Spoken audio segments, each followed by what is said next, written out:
Todo a Jesús por María, todo a María por Jesús. La divina providencia ha querido que como arzobispo de Popayán sea testigo de este efemérides, con motivo de los 125 años de la llegada de los hermanos maristas de la enseñanza a Colombia, y entono un himno de alabanza a Dios por tan singular obra. Lo hago con profundo aprecio y especial reconocimiento en nombre de la Arquidiócesis de Popayán y de las iglesias particulares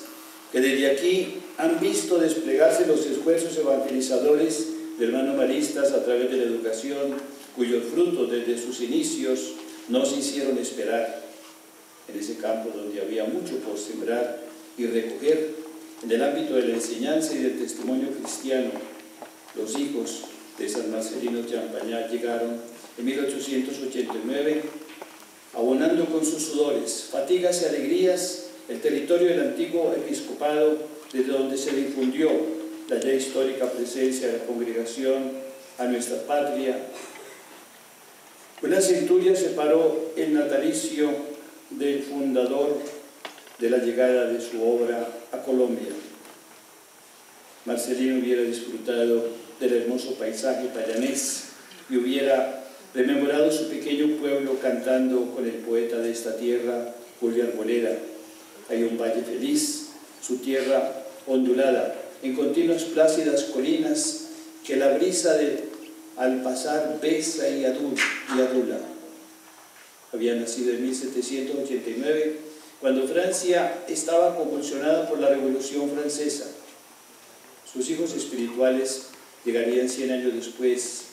cuando en nuestro país aún subsistían las secuelas de la guerra de 1885 y se cocinaba ya a fuego lento una convulsión tan sangrienta como aquella, la guerra de los 1000 días, finalizando el siglo XIX. En aquella revolución, cuyas consecuencias debió vivir de cuerpo presente el pequeño Marcelino, se fue gestando la caridad aguerrida que infundiría los hermanos maristas y que ilustrarían en esta obra otra revolución, haciendo frente en la batalla con las armas de la instrucción humana y cristiana. Con su propia vida, Marcelino supo hacer escuela de afecto y caridad transformadora. La vida sencilla de su familia, entre la esmerada fe cristiana, la madre y la laboriosidad del decidido ancestro campesino de su padre,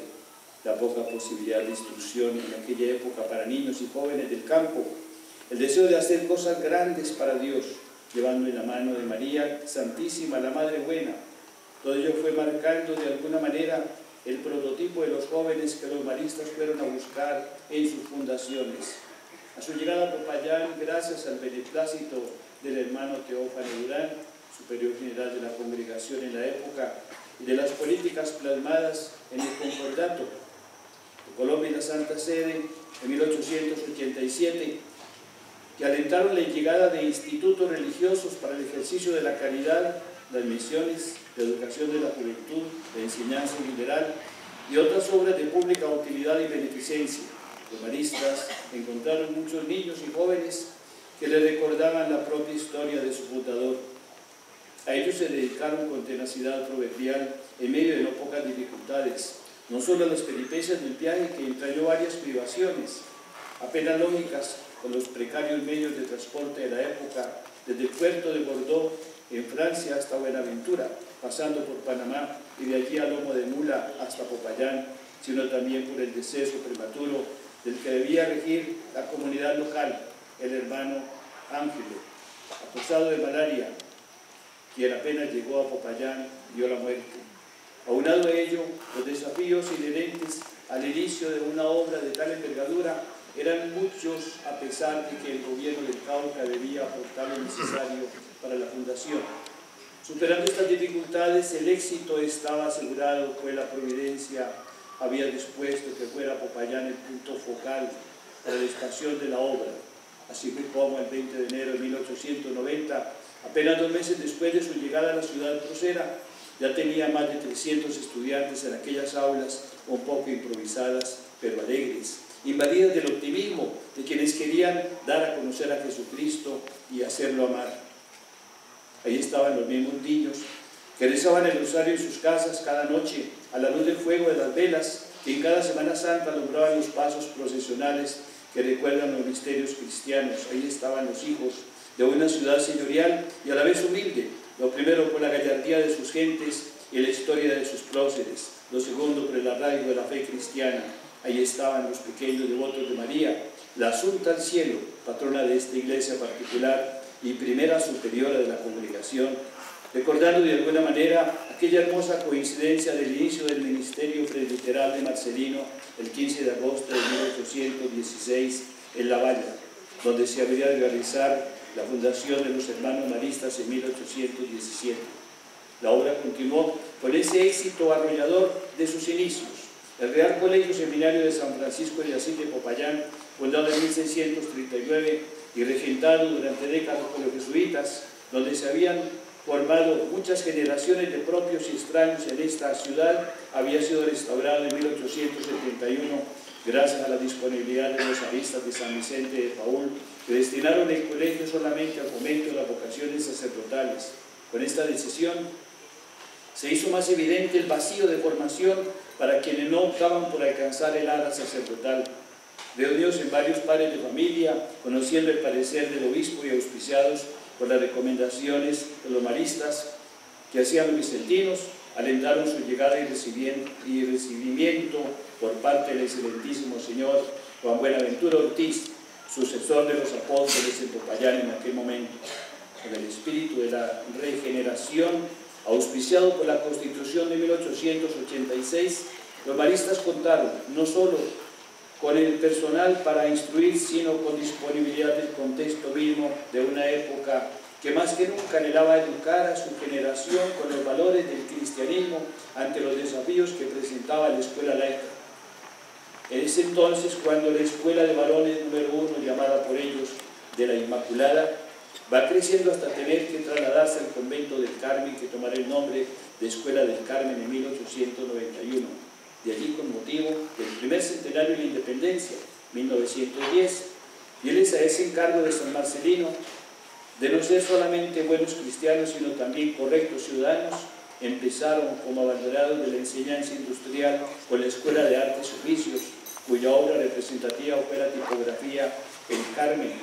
desde donde se concretaron numerosas ediciones de textos escolares para las escuelas locales y las foráneas que iban fundados los maristas por todo el territorio nacional. De allí pasaron a San Camilo en 1912, el histórico edificio de los padres Camilos de la Buena Muerte, que primero como hospital y luego como seminario diocesano se convirtió en escuela y continuó siendo un dispensador de bendiciones para la ciudad. Desde allí continuarían los hermanos maristas dejando su huella en la cultura maestra del arte musical, dejaron su legado a través de las notas que permitieron cantar el poema de Julia Arboleda, que durante épocas se usó como himno de Popayán. Cuántas veces se entonó este himno antes de ser reemplazado, se rememoró al hermano Saturnino José, compositor de su música. De allí también saldría un hermoso regalo para engalanar aún más el complejo arquitectónico de la ciudad antigua, la capilla neogótica de la Merced, cuya construcción fue iniciada en 1928 para reemplazar la existente y deteriorada que allí mismo existía, con planos del hermano Teodoro José, revisados por el arquitecto e ingeniero español José Sacasas. La obra concluyó en 1930. De los talleres de los hermanos maristas en San Camilo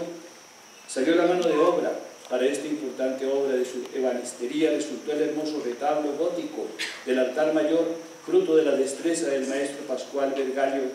y aunque los vitrales fueron traídos directamente de Francia, los marcos fueron construidos en la misma carpintería. Allí marcaron época los conciertos de música de cámara acompañados por el famoso órgano que hizo las delicias de los amantes de la buena música. El ambiente neogótico y un arte moderno europeo a la provincia de Popayán, acostumbrada a sus también hermosos templos clásicos. Será en 1932, año en el que los hermanos deciden abrir el colegio privado Champañá y la escuela pública San Camilo. Más adelante, en 1952, serán también protagonistas como grandes promotores de la normal de varones José Eusebio Caro y con Villa Marista, facilitadores de un ambiente propicio para el encuentro con Dios. Llegado el bicentenario de la Independencia 2010, han vuelto a dar muestra de su carisma formativo y su predilección por los más necesitados a través de la institución educativa Bicentenario. Y es en este conjunto de obras de educación donde en verdad podemos contemplar la obra más grande de esta fructífera congregación en la herencia del espíritu renovador de la sociedad a través de la formación humana y cristiana de sus estudiantes. Durante estos 125 años, le han heredado a la Iglesia Universal sabios cristianos que han ofrecido grandes aportes a la construcción de una sociedad consciente de que sin Dios y sin la virtud de la caridad podemos ser simplemente intelectuales promotores de ideas, pero nunca sabios defensores de un espíritu de libertad y de fraternidad. El camino de la congregación ha emprendido con miras a la celebración de los 200 años de su fundación en el próximo 2017, este acontecimiento que marca también un reto. La escuela debe seguir siendo, como lo fue para San Marcelino, el lugar privilegiado para la evangelización. Como pastor de esta iglesia particular de Popayán y en nombre de toda la comunidad católica, pionera en Colombia, de las bendiciones a través del apostolado de los hermanos maristas de la enseñanza, hago votos para que fieles al espíritu de su fundador sigan aportando su vida y su carisma a la formación de los niños y los jóvenes, de modo que estos pequeños sepan que sin Cristo nada podemos hacer. En este año en que nuestra arquidiócesis viene destinando esfuerzos para hacer ver que la alegría del Evangelio se vive en familia, contemplamos con afecto aquella familia sencilla de Juan Bautista Champañá y María Teresa Chirac, donde el pequeño Marcelino creció en el amor de Dios y a la Santísima Virgen María, gracias a su madre, aquella mujer un tanto anónima, devota e íntegra, y a su padre, aquel hombre cristiano de extracción campesina, obrero y también sensible a las necesidades de los demás. Fue que Marcelino supo capitalizar valores y virtudes que luego infundió en sus hermanos maristas. Así comprobamos que la familia está en el corazón de Dios y por ello el amor de Dios se hace más visible a través de una familia unida que hace crecer hijos sanos e íntegros en el temor de Dios. San Marcelino fue también un sacerdote y un docente. Tuvo la ocasión de compartir estudios de formación en el seminario con otro gran santo de aquella época, Juan María Vianney, el futuro santo cura de Ars. Los dos eran jóvenes, para quienes los estudios eran todo un reto. Tuvieron docentes que supieron esperar, haciendo enormes demostraciones de paciencia. De Marcelino se creía que tenía solo capacidad para la albañilería, y de Juan María Vianney se llegó a pensar que ni siquiera aprendería a leer bien. Pero hubo quienes creyeron en ellos y lograron hacer decantar sus limitaciones para convertirlos en grandes protagonistas de la renovación social y espiritual de su país de alcance universal. Como docentes, los hermanos maristas y todos los que estamos vinculados de una u otra forma al mundo de la educación, estamos llamados a mirar en cada joven a un Marcelino, a un Juan María, y creer en ellos, acompañarlos con la serenidad de la esperanza. El celo desbordante del Padre Marcelino con la salvación integral de los jóvenes, su instrucción y sin oportunidades en el ámbito social, debe servirnos a los sacerdotes y a todos los católicos y como incentivo para un trabajo esmerado que busque siempre rescatar a la juventud de la superficialidad que puede llevar la subjetiva posmodernidad. Auguro que los hermanos maristas se encuentren en los sacerdotes y en los laicos del mundo entero semejantes colegas sireneos que ayuden a cargar las cruces de los jóvenes tan golpeados por la crisis de valores a la que se ha visto sometida la sociedad actual. Elevo plegarias al Señor Jesús, Maestro y Pastor de la juventud, para que continúe acompañando a la congregación de hermanos maristas en su empeño por hacer actual, vigente y permanente el carisma de su fundador. Que nuestra Madre, común patrona, nos asista siempre con su delicado amparo, como asistió a su Hijo Jesús. Muchas gracias.